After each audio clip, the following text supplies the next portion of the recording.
An inner-city road project contracted by a Chinese company kicked off Friday in Kamaasi, Ghana's second-largest city. The 100-kilometer project is undertaken by Sino Hydro Corporation Limited.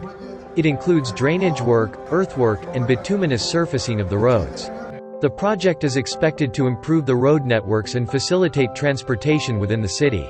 Ghanaian Vice President expressed joy that the project could begin on time at the groundbreaking ceremony. Honorable Ambassador, we are thanking your government and the people of China and Sino Hydro for the cooperation that has existed between our two countries and the work that we have been able to do together.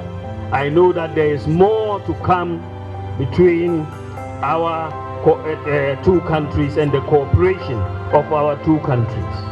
I firmly believe that with Chinese and the Ghanaian joining hands and with your wisdom and diligence, the project will surely witness a speedy and quality progress.